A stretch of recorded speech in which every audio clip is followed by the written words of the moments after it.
Are smokers costing the health services, or are they actually saving us a mozza? Smoking. Smoking. Smoking. Smoking. Of smoking. This is what I do every day. It's often argued that smokers are costing society a fortune because of their evil, nasty habit. They get sick all the time and they burden the healthcare system, such as the British Prime Minister just the other week. It's a huge burden on the NHS, and of course it's a burden on the taxpayers. But is this really true? As Sir Humphrey Appleby explained to another Prime Minister, it's actually not that simple. So the question is Sir Humphrey right? We got to look at some data and critique his comments. Smoking-related diseases cost the NHS £165 million a year. Yes, but we've been into that. It has been shown that if those extra 100,000 people had lived to a ripe old age, they would have cost us even more in pensions and social security than they did in medical treatment. So financially speaking, it's unquestionably better that they continue to die at about the present rate. Now, if you look at the scientific literature on this matter, you can seem to find people arguing it both ways. I'm not going to draw a final conclusion on this one, but it certainly seems to be one of those issues where there's a degree of ideology, to put it mildly. Smokers are often viewed as almost evil, stupid people, and it's okay to victimise them and accuse them of all sorts of things like burdening the healthcare system. They're just the scum of the earth in many people's eyes, not just people who got themselves hopelessly addicted. The concept of nicotine addiction should be planted in children beginning in the first grade. Now, there's no doubt that smokers die early, up to a decade for heavy smokers, and they certainly seem to have higher healthcare costs earlier in their lives. But by dying early, their aged care costs are much less. Looking after people in their 80s and 90s is extremely expensive. We'll see some numbers in a minute. So from the point of view of a government health and care expenditure, a smoker who finishes work and tax paying at 65 and has a massive heart attack the next day due to smoking, well, he'll actually save us a fortune. Sir Humphrey would be proud of me, I think. Remarkable. But even if we just consider the healthcare costs, not the aged care, it certainly can be argued that smokers might not cost any more, or maybe even a little bit less. So, for example, the New England Journal of Medicine had this commentary. So it said, if all smokers quit, healthcare costs would be lower at first, but after 15 years, they would become higher than at present.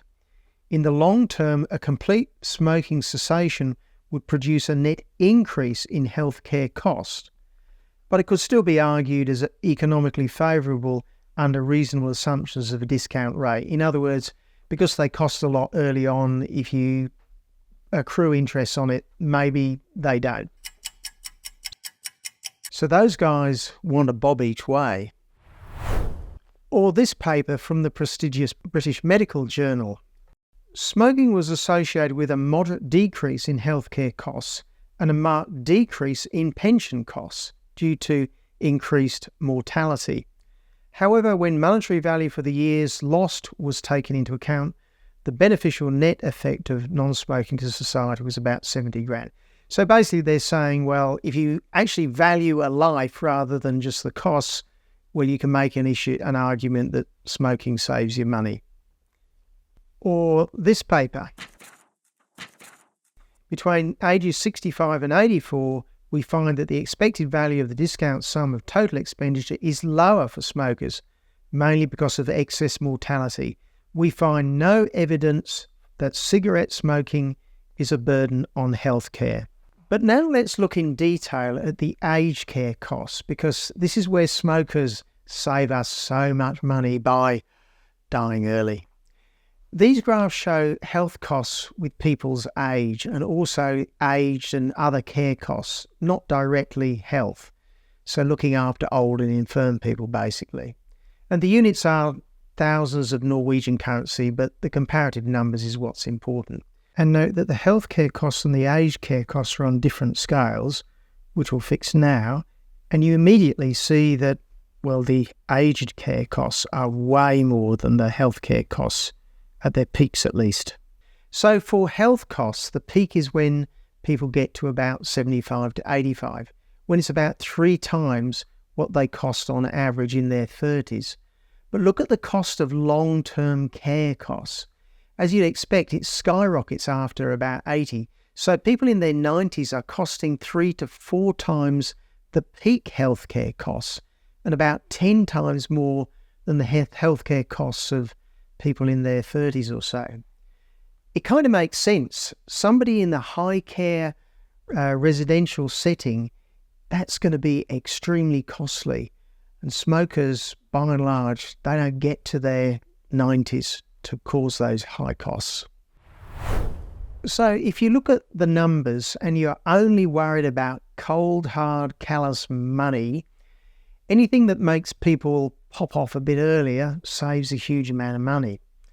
If it was up to Sir Humphrey, he'd want something that would kill people quickly and efficiently well before 80 years to save those long-term care costs. Humphrey, we're talking about 100,000 deaths a year. Yes, but cigarette taxes pay for 1/3 of the cost of the National Health Service. We're saving many more lives than we otherwise could because of those smokers who voluntarily lay down their lives for their friends. Well, Sir Humphrey, they may not have done it voluntarily, but smokers have become one of the most hated parts of our society. In Australia, a heavy smoker could be paying more than $10,000 a year, and their total contribution to the budget is over $14 billion. In the United Kingdom, it's something like £9 billion in terms of taxation revenue from the excise on tobacco. And we do other things which are pretty nasty to them. We force them out of restaurants, we force them onto the sidewalk, we won't allow them into parks. We ostracise them out in the rain and treat them like lepers. And maybe it's fair enough to do this to protect others from starting, but I suspect that, well, as they take their next drag that's killing them, we shouldn't be accusing them of smashing the healthcare service. I suspect that's not really a fair thing to do, and certainly it's definitely worth a proper look at a non-ideological audit to look at the actual facts on this matter. You mind if I smoke? Yes, I mind. But this all raises an interesting ethical question, doesn't it? Is it okay to blame smokers for something that they may not be doing as part of a larger campaign to reduce smoking, which must be a good thing, right? Anything to stop people taking up the habit, and if you have to tell a little lie, well, so be it. Now, from the point of view of a politician, maybe that's okay, but as a scientist, well, a scientist is bound or should be bound by the cold, hard evidence.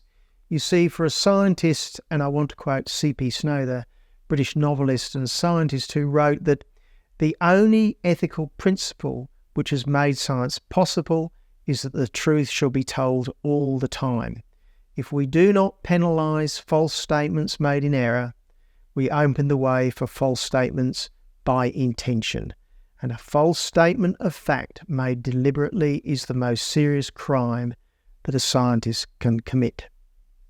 People must be able to trust science, and if they get an inkling that scientists are being ideological or political and not being entirely guided by the evidence and the logic, they will lose confidence and the whole edifice of science comes under threat. And that is something that could cost us far more than the lives that we may or may not save from blaming smokers for something that they may or may not be doing. Similarly, with many other issues of our time, scientists must get it right, no matter what, so the reputation of science and the institutions of science can remain untarnished. All I can say is, I wish